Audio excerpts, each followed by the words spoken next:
Hello everyone, welcome back to the show. This is Time the Note with the Maker, the Romantic Mochiga. A beautiful show about family, marriage, relationships, but mostly marriage. First of all, I'd like to thank all of you for watching. Thank you for subscribing, liking, and commenting. We're really growing steadily, and the previous interviews, people have really loved them so much.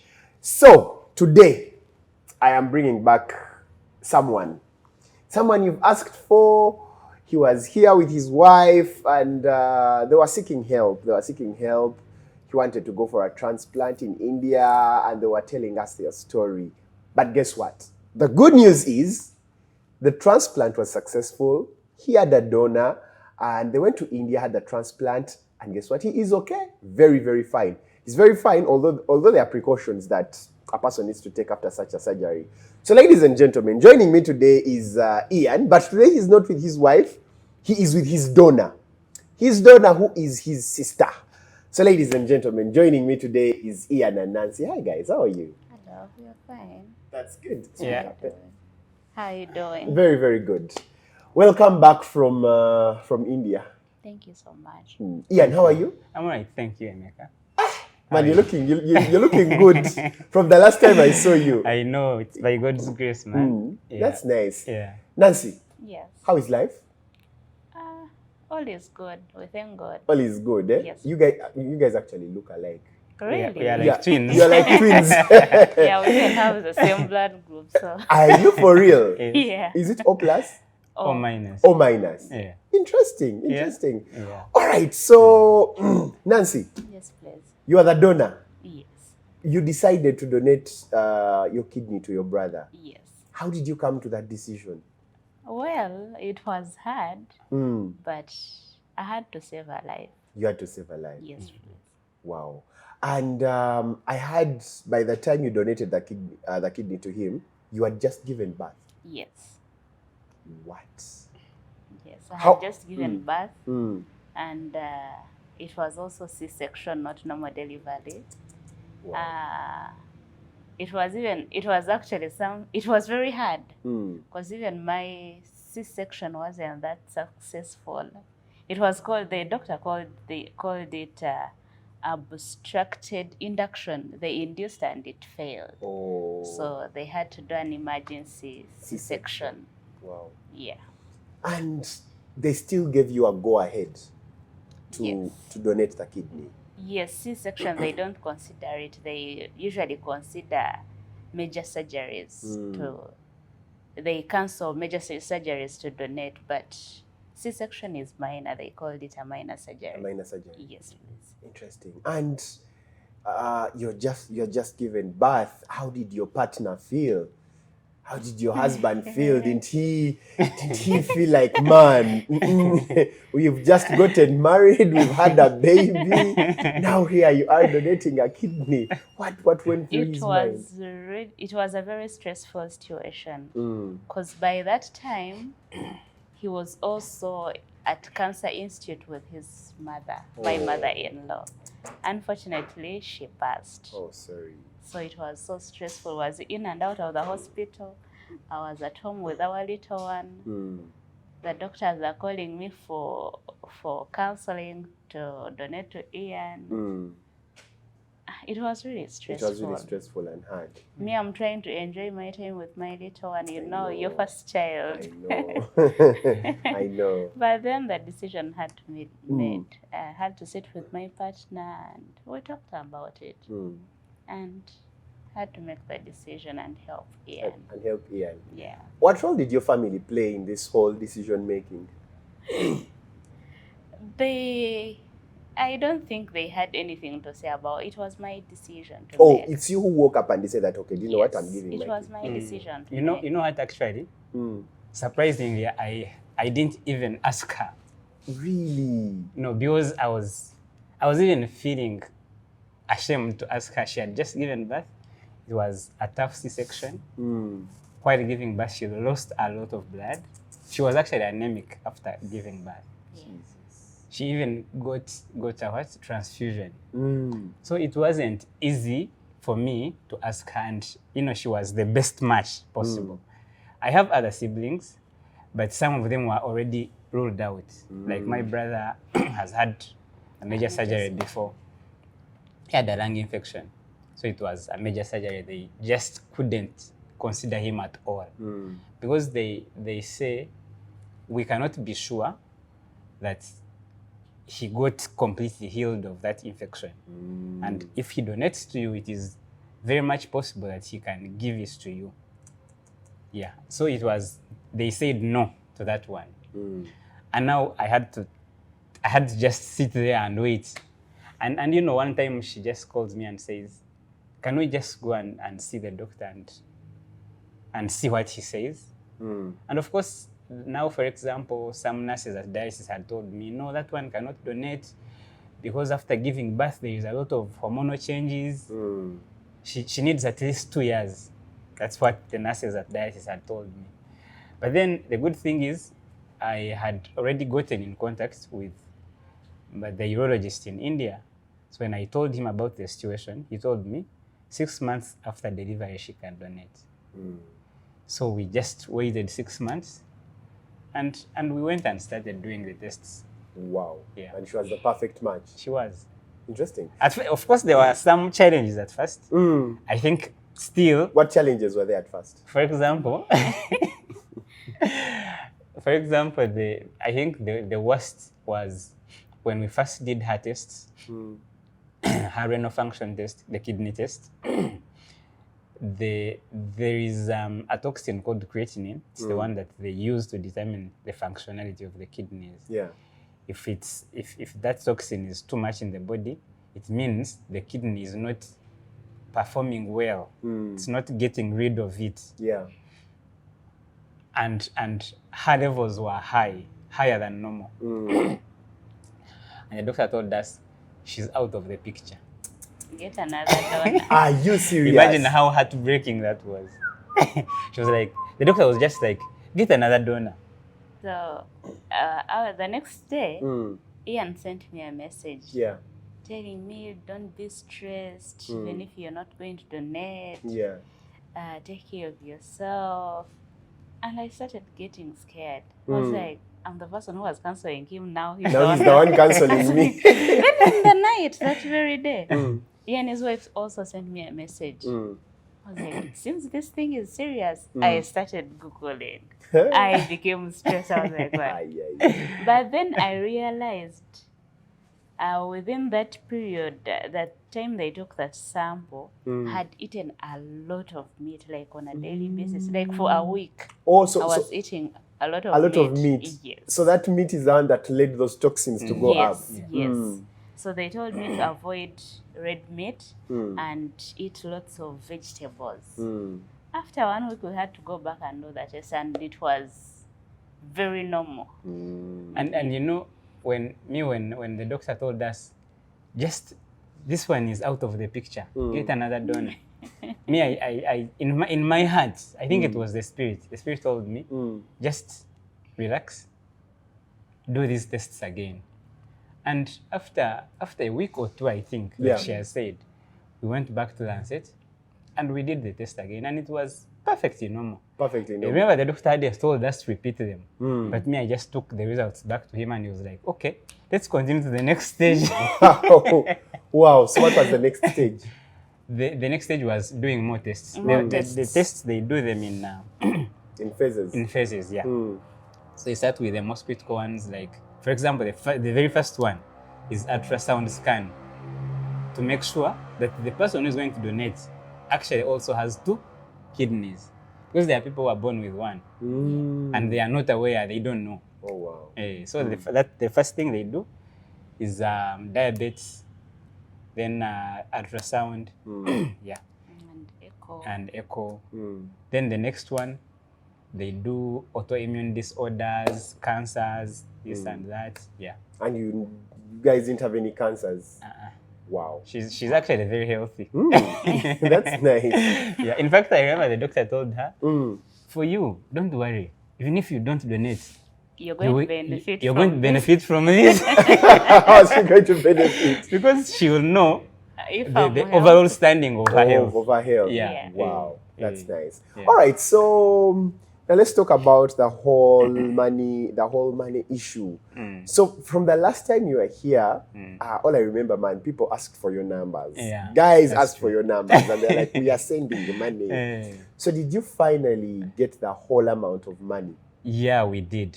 In fact, because I remember the doctor had told me to look for between 150 million and 200 million.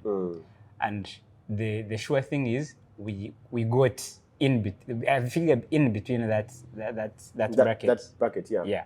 Yeah. But of course, remember, we were doing dialysis on that money. The tests that she was doing, we were also deducting on that money.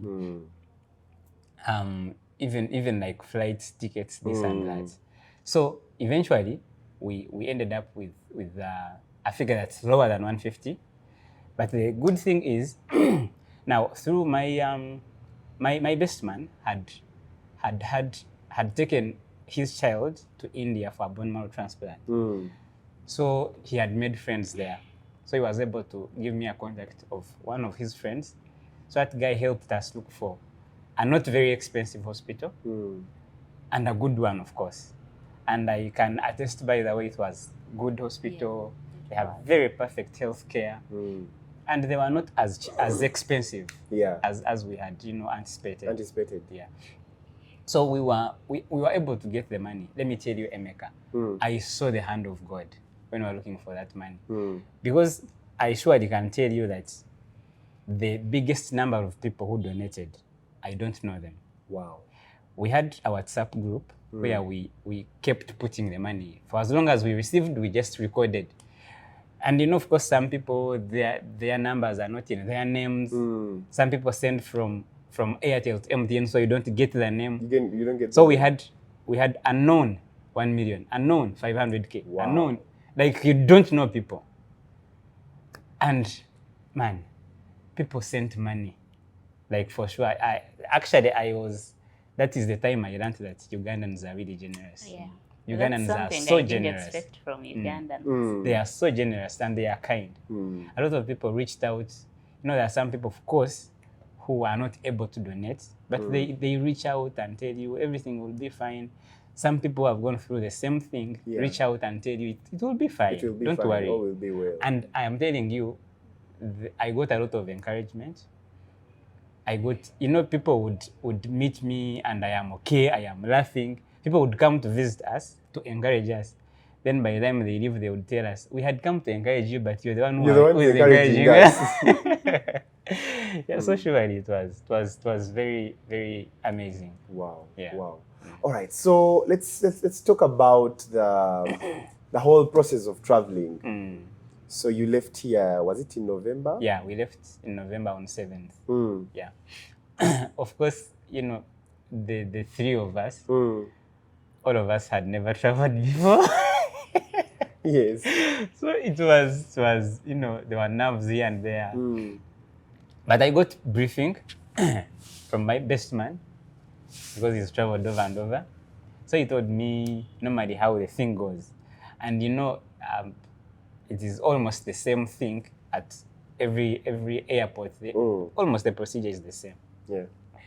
But the good thing is, these airports, I think, employ people who are professional.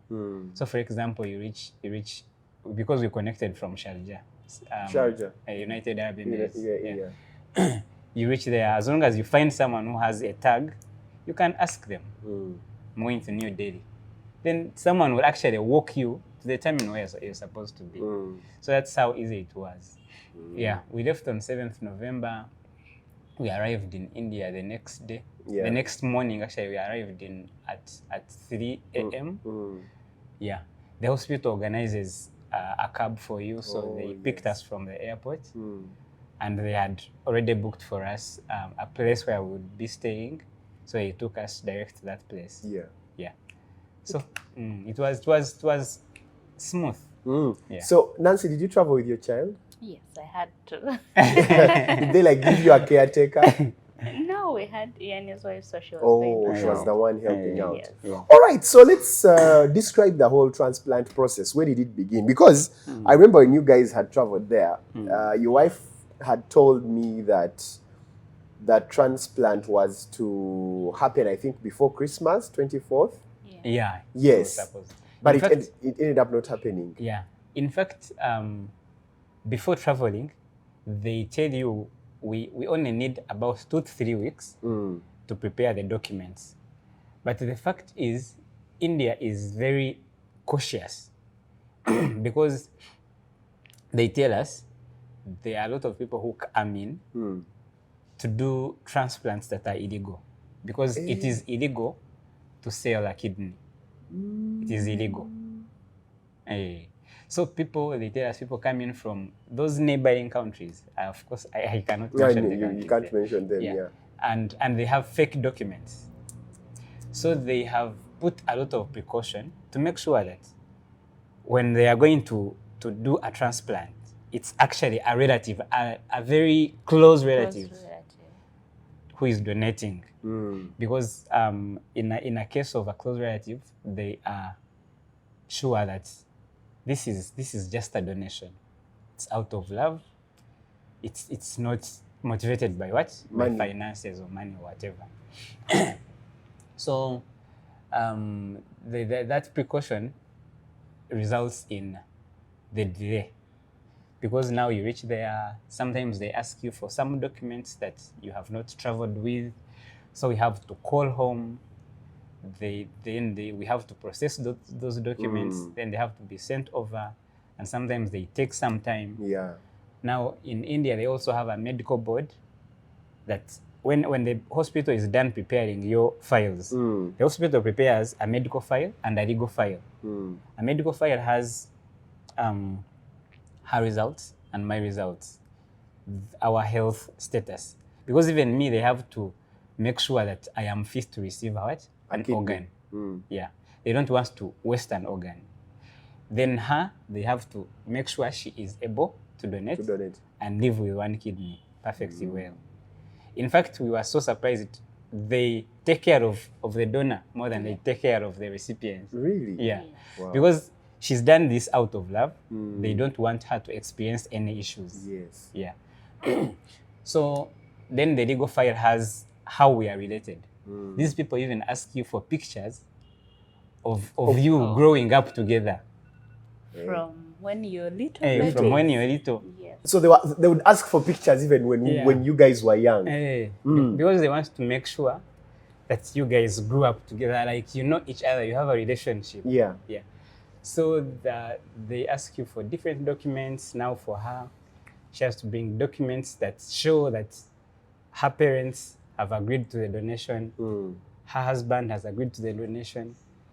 Then we have to show, they actually even did a DNA. In India, they do a DNA that is obvious. To show you're related. To show that you're actually related. Yeah. So all of those, now, for example, the documents that we hadn't traveled with, they take some time.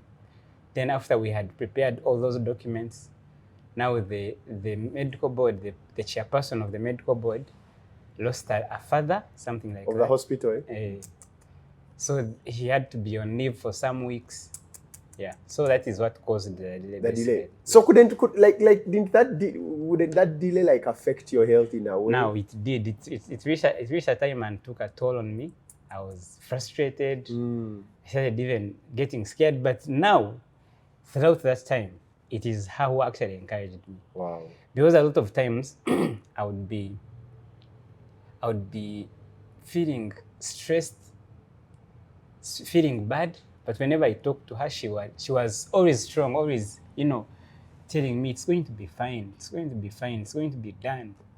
Because now the good thing is we had done tests and she was fit to donate, the doctor said.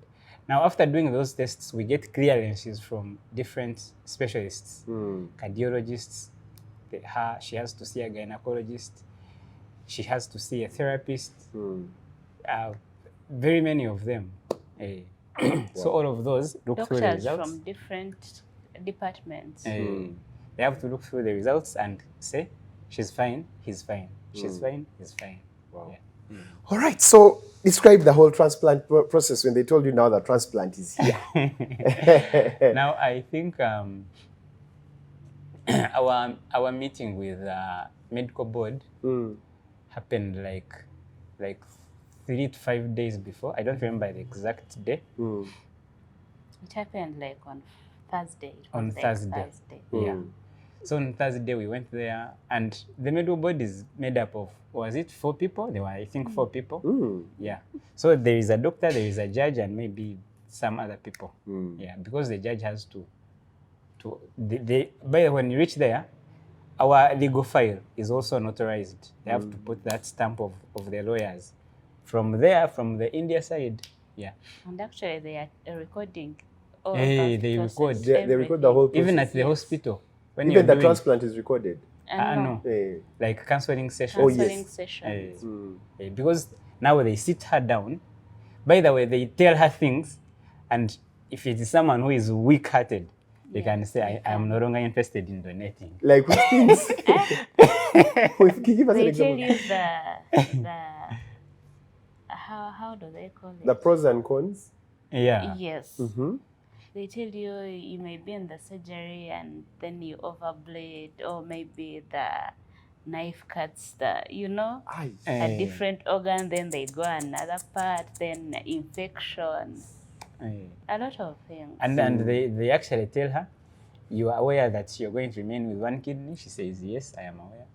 They tell her, later in life, you can have kidney issues as well. She says, yes, I am aware. And if your kidneys fail, you can also go through dialysis. You might also need a transplant. Hey. Yeah. They Because tell you actually, everything. when you go to the medical board, they ask her if she received that kind of what? Of counseling.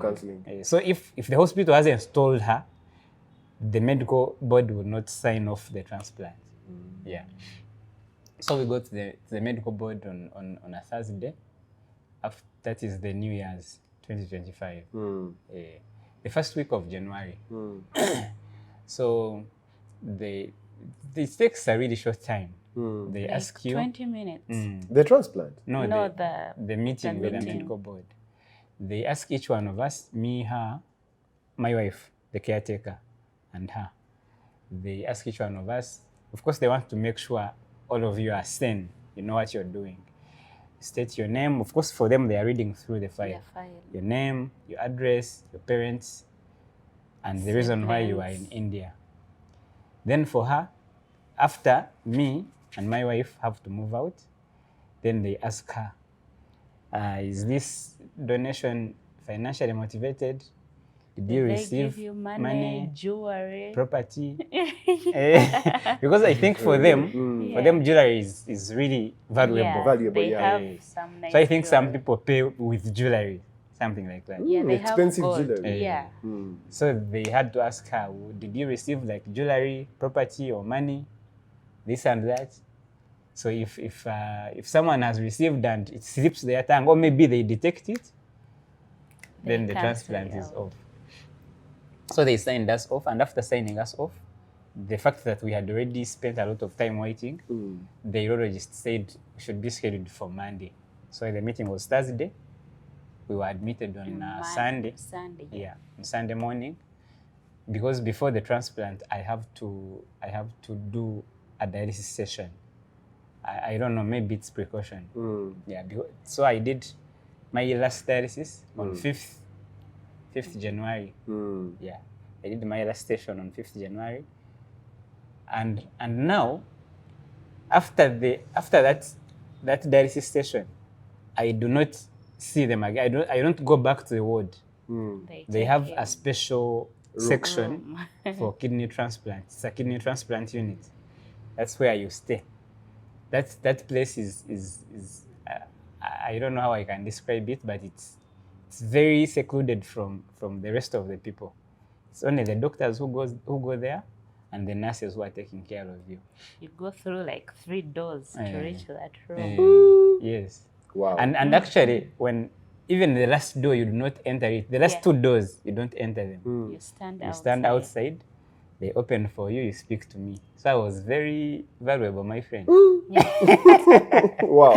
Highly protected. Yeah, highly protected. Yeah. Yeah. So the transplant was done on 6th January. That day they woke me up at 6 in the morning. Now they have to shower you, they have to sanitize you. Shave you. Yeah. And it's a doctor or nurse doing that? The nurse. Yeah, Nurse. nursing. There is a nurse and a housekeeper for me. So they're the ones who did it. Yeah. Yeah. So by 8:30, no 7:30. Yeah, 7:30 they took me to there's a room where they prepare you guys from. So in that room they put there your files. You have a bed. So I reached there at 7:30. Then a few minutes later she was also brought. We were actually like side by side. I was on this bed, she was on this bed, and man, surprisingly, both of us were normal. I don't know, man. That was godly power, I swear. It was good. Because I wasn't nervous at all. And maybe she was, but she didn't show. Nancy, you were not nervous? I wasn't. I was Really? very Hey, okay, yeah. that's how strong we were. I don't know. I cannot explain that strength by them. Yeah. I cannot. So we just waited there because waiting for a surgery and you just wait there for maybe 3 hours, you reach a time and you start getting scared. You start getting those thoughts. But I didn't get any of those Because I had to at go all. first in the theater. Yeah, she went first. Then he had Then to I wait wait. in that room. Maybe after they have taken the kidney kidney out? I guess, then they bring me there. So in that room, the nurses read through the files to make sure that there is Everything no is- mistake. There's no mistake. Yeah. Because the day before, the doctor writes the medicine they are supposed to use in the surgery. If there is any medicine they have to give you before the surgery, the doctor writes them.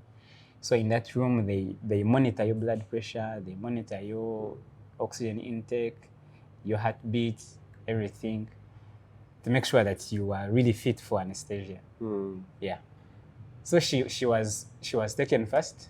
Of course, from that point on, they don't allow you to walk, even if you are able to walk. They use a wheelchair. Yeah, she was taken in first. Then maybe like 30 minutes later, 1 hour later, I was also taken. Now for me, the last time I saw her is when we were in the room together. When we reached the theater, Yeah. I didn't see her. In fact, when I reached the theater, bantu aramu speed. I think they just don't want you To be nervous. to be in the environment. Because I reached and like 10 seconds later, You blacked I out. didn't know what was happening. Hey, you blacked out. I think 10 seconds are even a lot. Because when you reach, They didn't make me wait for so long. So like, do they like inject you with They first inject, then after they put the an oxygen? anesthesia. Oh yes. For Then you anesthesia. black out. Yes. but for me, they first put the mask. Because me, I woke up late. When I woke up, that's when I realized I have cannulas. So you woke up later when everything was done. They woke me up actually. So when I reached, I had a mask and a cape. So the guy told me, we are going to put off this mask because in here we use this mask, that oxygen mask. I was like, okay. But when he put the mask like this, I blacked out. Yeah. So I of course, for you it feels like a minute. Yeah. But I was taken in at like 10 in the morning. Then for me, for what feels like a minute, they tapped me and said the operation is done. Are you serious? So So how long did it take? How long did the operation take? About 4 hours. 3 to But 4 mine hours. is like, his is 3 to 4, mine was like 2 to 3. Yes. Because for her, she finished earlier. Yeah. Yeah. But for me, the first time I was able to notice, to look at the watch, Yeah. it was 5:30 PM. p.m. Of course, now when they wake you up, you feel, you can feel, I could feel that I have some pain in here. The pain was too much? Not really. It was bearable. Yeah. I'm the one who was in pain. Now felt for a I lot her, of think pain. he was a bit excited. I don't know. and he Yeah, didn't feel me, I the was pain. happy. I was joyful. I was all things. So the joy that I felt, Yeah. was more than the pain I felt, I guess. And maybe me, I was feeling that pain because mine wasn't an open surgery. It was, how is it called? Hers was laparoscopic. They use robots. Robots. Or they use robots. Yeah, they put a hole Because for her, here, she has a hole small here, scar like this. then and they an opening where the kidney will. They pull out the kidney from. They pull out the kidney. Yes. So they do not cut. No. Wow. They make a small cut where the kidney passes through. Then they put some holes where the robot's arms pass to do the cutting and the stitching. So that slit that they make is where they remove the kidney from. Wow. So her cut is not really big. It's not that big. But you're feeling a lot of pain. It was. Yeah, she was in a lot of pain. Too much. And so after the surgery. And I started telling Ian's wife, I was like, why is it that doctors don't warn us about this? Yeah. Because it was really too much. And the fact that they don't give you a lot of painkillers. They why? said painkillers are filtered in the kidney. Yes, so they are very little painkillers that they give you. How long did the pain take? My friend, I think when I was at the hospital like for 3 days, so during that period, you can't even walk, and the other doctors want you to walk. You can't turn like this. You can't do any movement like you're in pain. But you are forced to do it. And the fact that I even had a baby to breastfeed. Oh my God. Yeah, because they say the exercising, like your body being active, aids in what? In quick recovery. Yeah. The muscles starts to. Wow. Wow. All right. So how was the recovery process like for the both of you, and how did you help each other through the recovery process? I was alone. He was alone. I was with his wife actually, and he was alone in that small room with the doctors. We are not supposed to see him until he's discharged. So, you were discharged after how long, Ian? I was discharged after 6 days. The operation was on Monday. They discharged me on Sunday. But for her, she was discharged on a Thursday. Yeah. That is after 3 days. Yeah. After 3 days. So for them, they left her and my wife. They left the hospital on Thursday and went to the guest house. So me, I remained because the nurses were taking care of me and monitoring your health. Yeah, and monitoring me. So on a Sunday, I was discharged as well, and I joined them at the guest house. Yeah. So of course, from there on, I would go back to the hospital frequently, twice a week, sometimes once a week, sometimes. Because every time you go back, they do tests. They do kidney function tests. They do CBC. They do blood sugar. Yeah. Then there is also a test called tacrolimus. Tacrolimus, there is a medicine that I have to take that I will forever take. Or for the rest of your life. It's called? Tacrolimus. Tacrolimus. It's an immunosuppressant. Now, the kidney that I received from her, for my body, it's foreign. So for my body, my immunity can fight it because it's foreign. So they have to suppress my immunity so that it does not. The body can allow that. Yeah. The kidney. Yeah, exactly. Yeah. So that medicine, tacrolimus, it has levels it's supposed to be at in the body, depending on how long after the transplant. Yeah. Yeah. So that test had to be done every week so that they monitor the levels, because if it's too much, it can also have an effect on the kidney. And if it's too low, the immunity is up. Yeah. And if the immunity is up, it attacks the kidney. Yeah, so it's that tricky. So that medicine helps. Yeah, it helps. So you take it once a day? Twice a day. Twice a day. In the morning and in the evening. For the rest of your life? Yeah. Wow. But I'm telling you, it's bearable because, man, the alternative is dialysis. Yeah. Yeah, so it's bearable, really. Yeah. And it's also not as expensive as having to go through dialysis 3 times a week. Because even after the transplant, you still go. No. Oh. Now, for me, the kidney that I received from her, I don't want to call it my kidney because it's not my. It's yours now. The kidney that I received from her started working right away. Wow. Hey. Wow. In fact, the doctors told my wife that the moment they plugged it in, the moment they connected it, I started passing urine. Wow. And the doctors were so excited. They were very excited. Because they even came to where I was in our room and they were like, Ian is okay.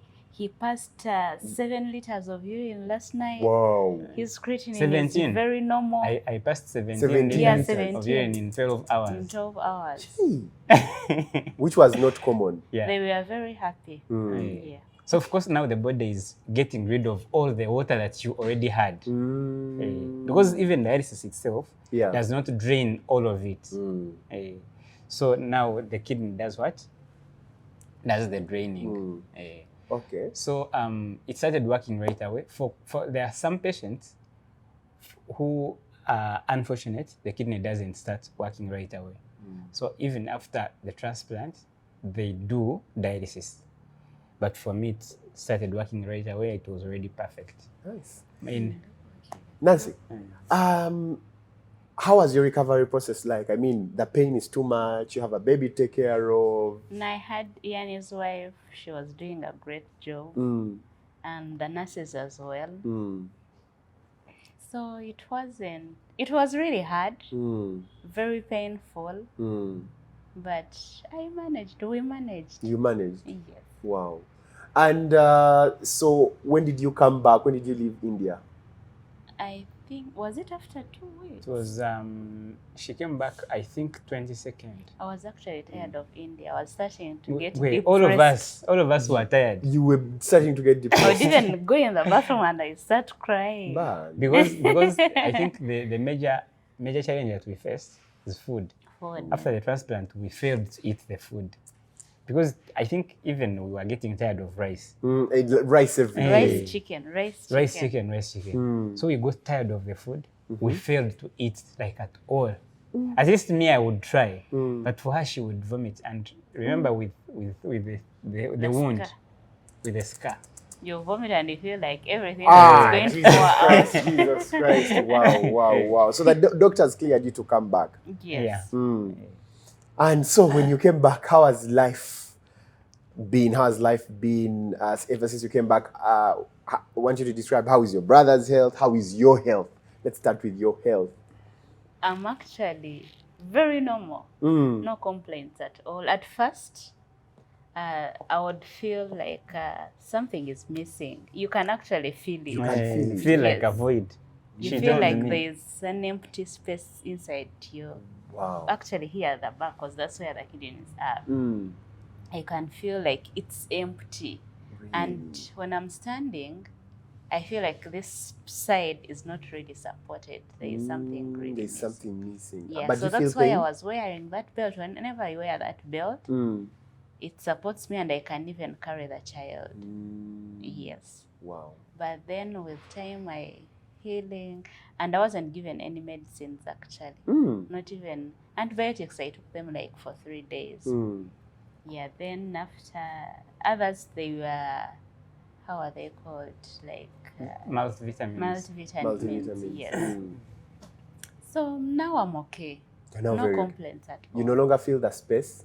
No, I don't feel it, but when you touch there, you can feel it. You can feel an empty space there. Yes. Wow. So, so you can stand, but you can still feel there is a hole. Yeah, you could still the space, the empty space. But then when and without a belt, I can't carry the child. Even up to now? No, and right now, I'm not even wearing it. I'm very okay. Yeah, you're very okay. Yeah. So when I reached here, I had to do some tests. Renal functioning tests. Yeah. And was it liver also? Liver functioning tests, and they were all okay. Even the scan. Yeah. Because that empty space I would feel a lot of pain there. So I was like, maybe something is wrong. So I had to go to the hospital and do a scan. They did a scan, and they saw everything was okay, everything was normal inside, and my tests were also fine. Nice. Yeah. Nice. All And right. since then, I've actually not even gone back to the hospital. You've not gone back to the hospital. Yeah. You're very fine. I'm very fine. Yeah, because the doctors advise that she can just check her blood pressure Yes. once in 6 months. Nice. Yeah. Interesting. But then if you avoid weight, if you don't gain a lot of weight, you don't even need to do that blood pressure. But if I gain a lot of weight, there is a possibility of me getting blood pressure. Yes. Okay. Which is normal for everyone. Everyone, if you don't. Because I was told I was obese. She was overweight. Really? I'm short, and the weight that I have, it was too much. Too much for you. Yes. Okay. All right. So how has your relationship changed as siblings ever since the transplant? Nothing. And what does this experience mean to you as siblings? Nothing really changed in the relationship, because we were raised with a lot of love, and we've grown with a lot of love among us, all the siblings, and our parents, though our dad passed. So we're still tight. You're still tight, eh? Yes. Actually, the experience made you more tight. Yeah. Yes. Ah, interesting. How did you manage the experiences from the transplant? Or how do you think this transplant strengthened your bond as siblings? The fact that we share a body part. So one of your body part went to his. Yes. So it really means a lot.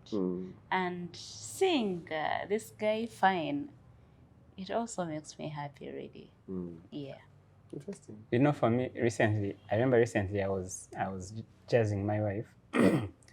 From childhood, this girl loved sharing things with me. I don't know if it's with me alone. I don't know if she also shared with others. I'm not sure. You know, growing up in the village, sometimes like your dad coming back and she has brought like mandazi or chapati. That was like a privilege. Right? And you know, she's a kind, like all of us cannot even share it with anyone else. But she's a kind who would, you know, tear off her chapati and give me. Wow. You understand? So it got me thinking. She has been sharing stuff with me since we were little. You understand? And you know, of course, now that as we grew up, she kept upgrading. Yeah, he also became more comfortable and started taking my stuff without me giving. Yeah. There's a time she owned a boutique, but I would just go to the boutique and get shirts, get trousers. Without paying. Wow. And I would see a picture and I'm like, this is mine. She would be shopping. She would be shopping and she sees stuff that she's going to sell in the shop, and she just buys for me. Wow. Interesting. So we've been that close. How did you cope with the whole emotional stress and depression from the surgery? From the surgery and everything. I think after the surgery, I didn't experience any kind of stress. My stress was before. Like, actually, my stress was in like 2 stages. After the diagnosis, but then thereafter, around July, June, I started getting hope and faith, and I was strong, kawa, laughing, happy, joyful. Then it came back when we were in India, and the wait was too long.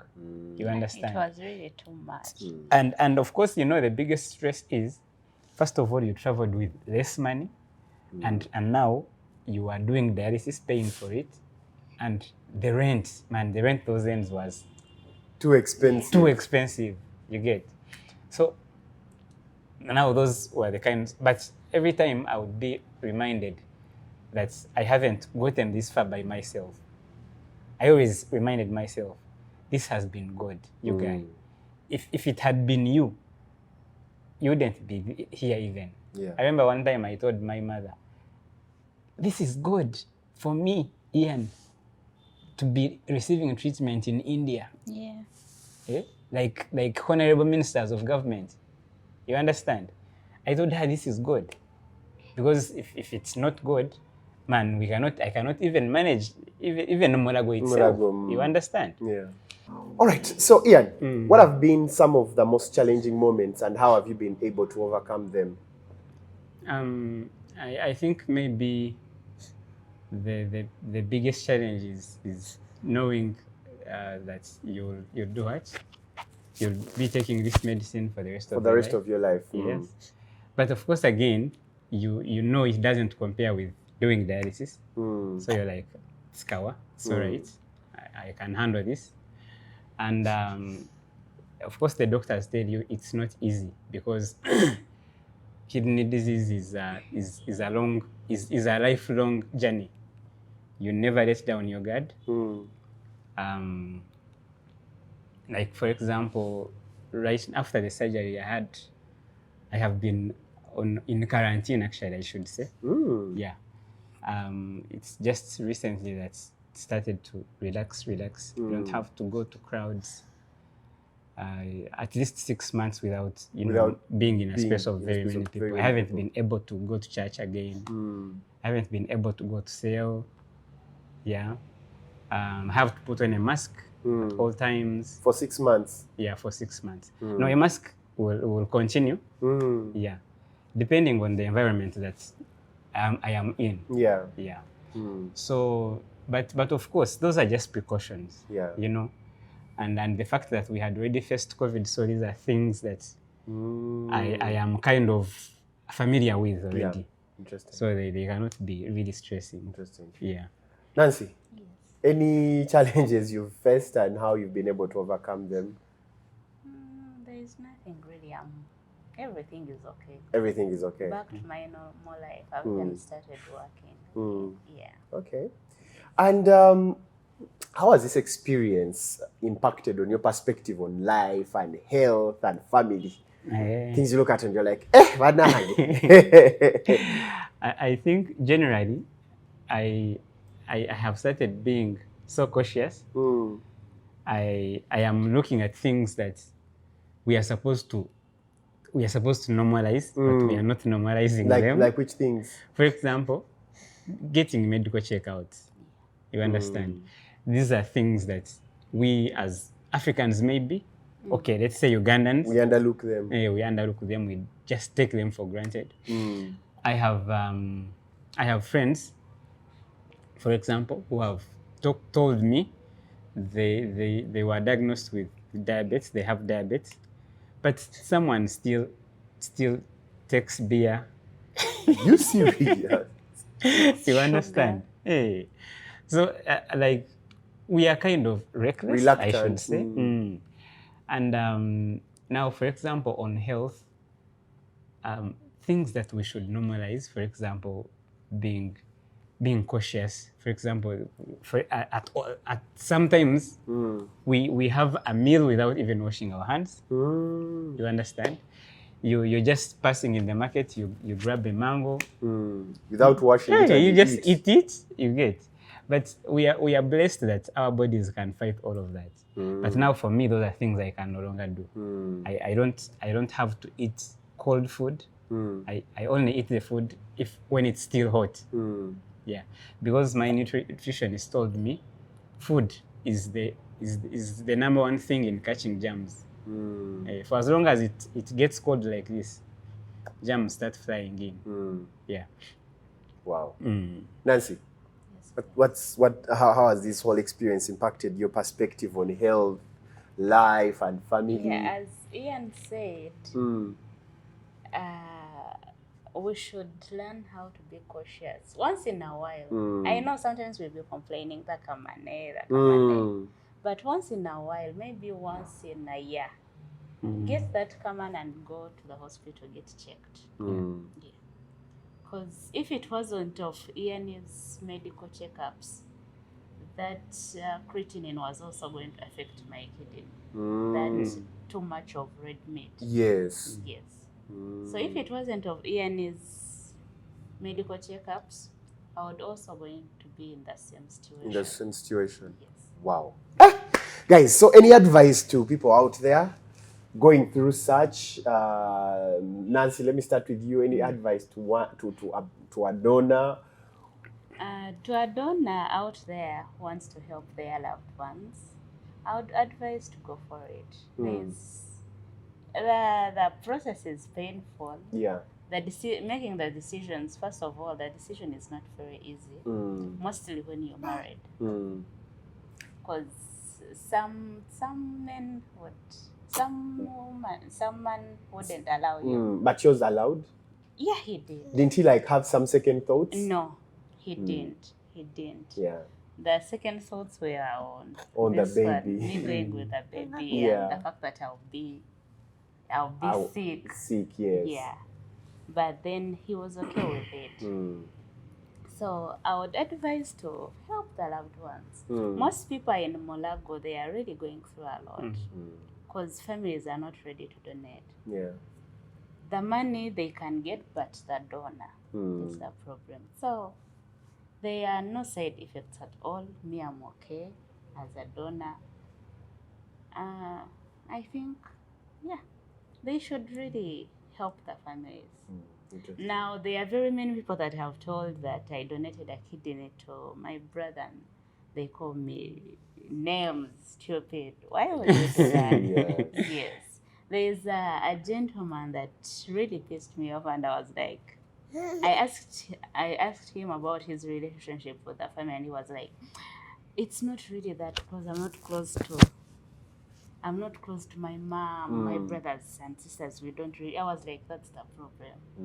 But if you're raised with love, even if love is not there, but saving a life, if God calls you on a mission, go for it. You never know in the future. Yeah.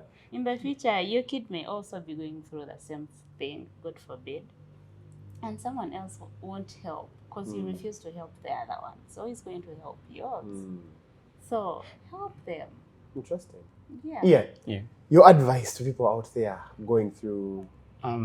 For me, I think the first and foremost, and this is something that got me through everything that I experienced in the last year, is trusting God. Trusting God. Trusting God. Yeah. Because, a lot of people will tell you religion is, but let me tell you the amount of strength that I got from having my trust in God, I cannot describe it. The amount of strength that I got from my friends who encouraged me in Christ, I cannot describe it. It is way beyond describing, for sure. Having faith, I am sure, because I know the times I had lost faith, and I know the times that I got my faith back. And I can tell you the difference is immense. It's too much. Because that is, remember last time I shared with you how at a certain point I even contemplated suicide. That was when I had lost my faith, when I had lost hope. But having my faith in God again helped me carry through. I'm telling you, there are people who saw me every day but didn't know I was sick. I went and did dialysis in the night, and during the day you would meet me on the streets and you wouldn't even know that you are sick. That I am sick. You understand? Yeah. At a certain point, I was even working. I go in the night, I do dialysis, I go to work. The people at work won't even know that I spent the night in the hospital. You get? So, and that was all the strength of the Lord. I can tell you that. And then secondly, for people not to give up on their loved ones, surely. Support them. Because there are people who have not died because of the kidney disease, but because of neglect. Neglect. You understand? Yeah. After sharing my story, people have really contacted me, different people. I remember there's a lady who contacted me and told me her brother is going through the same. He's on dialysis, it's been a year. And she told me she wanted to donate, but people have been discouraging her. I told her, if you need strength, I can give you Nancy's number. She'll tell you everything she's gone through. You understand? There is pain, of course. But of course, you love someone. This is pain that you experience for maybe a month, for maybe 2 weeks. It's actually just 2 Eh, weeks. and then you'll be fine again and someone will have their life back. Yeah. I am here, I am laughing, I am okay. She went through pain for 2 weeks to give my life back to me. Wow. You understand? And I always tell her, there is no way I can repay you for what you did for me. But I assure you, this was serving God. You understand? Because the thing that she did for me, this is the love of Christ, the love that Jesus had for us, yeah. as sinners. For he laid down his life that we would live. That is exactly what she did. She gave up what is dear to her, you understand, that I could also have life, that I could laugh again, normally like other people. Interesting. You understand? But most importantly, to put faith in God. In God. Yeah, and of course, I thank people so much. Yeah, I thank you guys who have given me platform. Emeka, you did a good thing. Yeah. You did a great thing, actually. You did a great thing. You gave me platform. I am sure, because I know, like I told you at first, we got donation from very many strange people. Very many people that I might probably not meet again. Yeah. I would be walking out there and someone tells me, oh, I saw you on Romantic Muchiga's, YouTube. You understand? Even when I shared my story on TikTok, a lot of people in the comment section said, I saw you on Romantic Muchiga's YouTube and I supported this and that. You understand? Wow. That is the power of social media these days. You get? Nation Media also gave me a platform. I am very thankful. NTV. The Observer gave me a platform. I am very thankful. And to my friends, to my family, to everyone that really donated, there are a lot of people that I will never be able to thank in person. So such a platform gives me a chance to thank such people. Yeah. Because I'm sure maybe they'll land on this video someday. It might not be tomorrow, it might not be this year, but someday in the future they will land on it. And of course, even other people will be encouraged. Yeah. Yeah, you understand. There's a lot of people that really did amazing things. My grandfather did something that I cannot even describe. What did he do? Oh my God. He gave of himself, I should say. Like, he gave so generously, my grandfather. And his family, they did something very... In fact, when we got his donation, we started getting visas. Wow. Because that was it. It closed the session. Wow. Yeah. Wow. My hobbies, I finished my senior 4 in 2010. So we have a group of hobbies from 2010, 2012. Man, you know a group of young people who are still struggling with life the way we are, figuring it out, and they raise 20 million. Wow. That is amazing. Wow. Of course, there is many people that did incredibly too well that I cannot even mention all of them and finish them. But some people really deserve a mention, I should say. Interesting. Yeah. Wow. Chitara Church gave us a platform and we did a car wash. Nice. You guy, man, God is amazing. God is really amazing. God is really amazing. He amazed me. I saw God's work firsthand at work in my life. Wow. Yeah. You see, there's a Nigerian gospel artist, Judy K, who sang, you do not lie, you do not fail. What you cannot do does not exist. It doesn't so exist indeed. what our God cannot do doesn't exist. It doesn't God exist. is able to God is do able. exceedingly abundantly, more than we expect. Exactly. Because it's in the Bible. Yeah. And his plans for us are yes and amen. His plans for us are great. Amen. To prosper us, give us a great future and not destroy us. Exactly. As we are concluding, one message you have for your sister. For my sister, man. I every time I tell her I love you, I feel like it's an understatement even. Oba Nyankole are not used to those words. I know. But I want you, Nancy, I want you to know that I appreciate you. I'll forever do.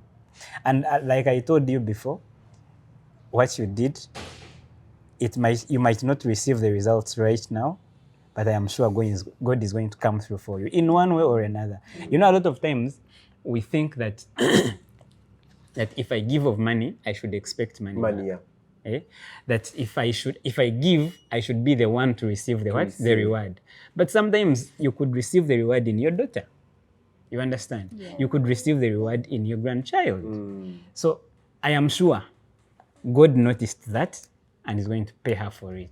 Interesting. Yeah. Wow. Thank you so much, guys, for coming through. Thank you so and much, Emeka. Nancy, I appreciate you. Thank you for donating to your brother. Thank you for taking your time off to come here and speak to us and to the viewers out there. In case you're going through such a thing, man, if you feel like you've given up on life, if you feel like life has pressed you to the dot, just remember God's promise. God will always come through. Let Ian's story be like a testament. Let it be a testimony to you. Let it show you that, man, what God cannot do does not exist. Yeah, for sure. Do not give up on life. Do not give up on God.